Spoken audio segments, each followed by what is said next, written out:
അവിടെ വന്നിട്ട് മെയിനായിട്ട് ആദ്യം തന്നെ മുതൽ ജെയിനെ ഫോക്കസ് ചെയ്തുകൊണ്ടാണ് ഫുള്ള് ചോദ്യം ചെയ്യിപ്പിക്കൽ.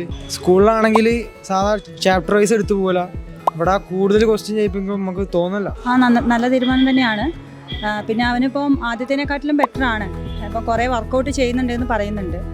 പിന്നെ ഒരുപാട് ക്വസ്റ്റ്യൻസ് കൊടുക്കുന്നുണ്ട്, ചാപ്റ്റർ വൈസ് ആയിട്ട് തന്നെ എത്രയോ ക്വസ്റ്റ്യൻസ് അവർ ചെയ്യിക്കുന്നുണ്ട്.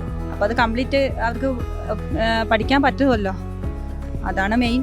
നമ്മളും അത് തന്നെയാണ് നമ്മളുടെ ഉദ്ദേശം. അത് അഫ്സൽ സാറ് വഴിയാണ് നമ്മൾ അറിയുന്നത്. പിന്നെ JEE ഫസ്റ്റ് ബാച്ച് ആണെന്ന് പറഞ്ഞു. അപ്പോൾ എന്തായാലും അങ്ങനെ ജോയിൻ ചെയ്തു. ഇൻ്റർവ്യൂ ഉണ്ടായിരുന്നു, അതിൽ അറ്റൻഡ് ചെയ്തു. സ്കോർ ചെയ്യാൻ പറ്റിയ അത്യാവശ്യം സ്കോളർഷിപ്പോട് കൂടി തന്നെയാണ് പഠിക്കുന്നത്. അവന് എന്താണ് ഫിസിക്സും മാത്സും കുറച്ചൊരു ഈസി ആണ്. അപ്പോൾ അതിനനുസരിച്ചിട്ട് അറിയില്ല, ഇനി എന്തായാലും നോക്കട്ടെ, നന്നായിട്ട് പഠിക്കാൻ കഴിയട്ടെ.